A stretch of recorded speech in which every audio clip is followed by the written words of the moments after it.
I'm Craig Lee. I'm Robb McGee. And this is Real Talk with Robb and Craig. It's Thursday, October 15th, 2020. And today we are talking about... Well, we're talking about the year-to-date.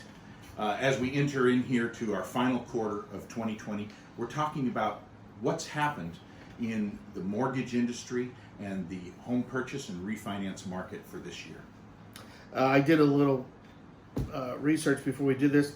And from April to June, lenders have issued $1.1 trillion in home loans. That's the biggest quarter in most lenders' history. It is. I'm pretty sure it is for gold. Yeah.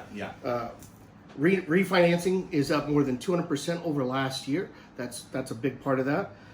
With the super low rates, Yeah, mortgage rates hit lows several different times during the course of 2020. It started right with the beginning of COVID.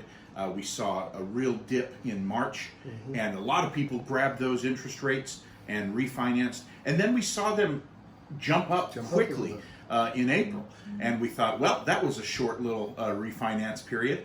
And then they fell back down as it became clear that the effects of the COVID-19 pandemic were going to stretch into other parts of the economy. So we've seen rates go way down, then pop up, and then come way back down again. And now we've been in a trend where rates are they've been increasing a little bit the last couple of weeks, but they're still really low. Yeah.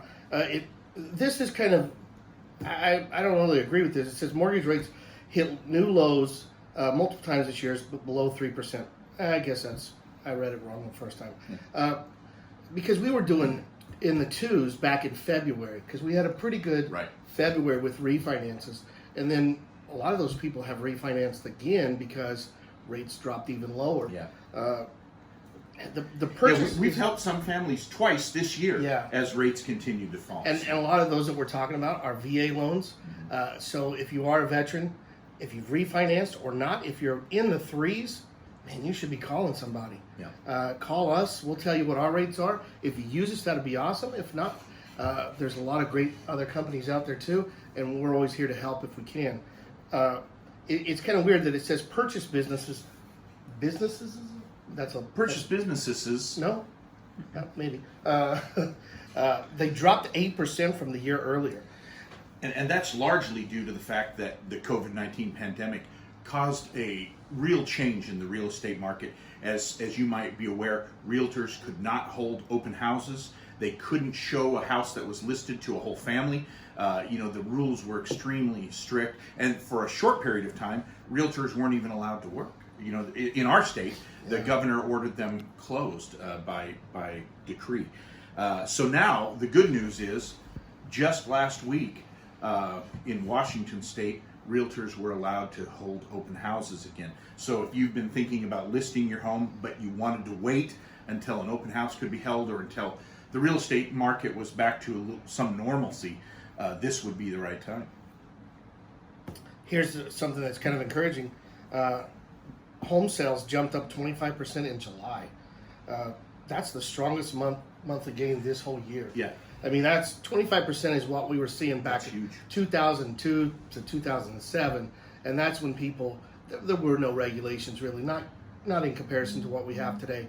And unfortunately, a lot of people got taken advantage of back in those days.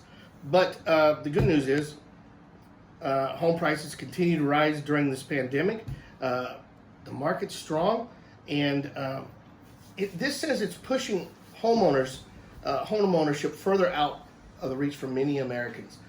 I disagree with that, because even though the market's strong and home prices are going up, interest rates are down, so it balances it out. It's always going to be a counterbalance somehow to make it work. So, when you put in an offer, you might want to talk to your real estate agent about having an escalation clause in there.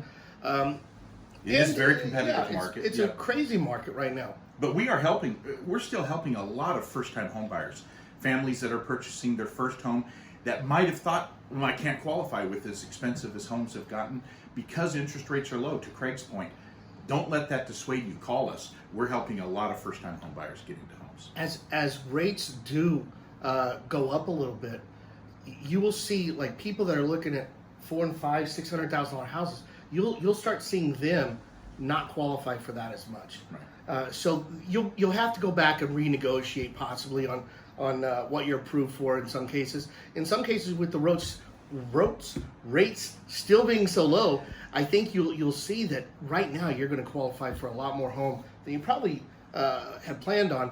Keeping your payments extremely low, because with interest rates low, right. One thing that you will see is your principal and interest reduction is going to be lower than you're probably thinking on most homes.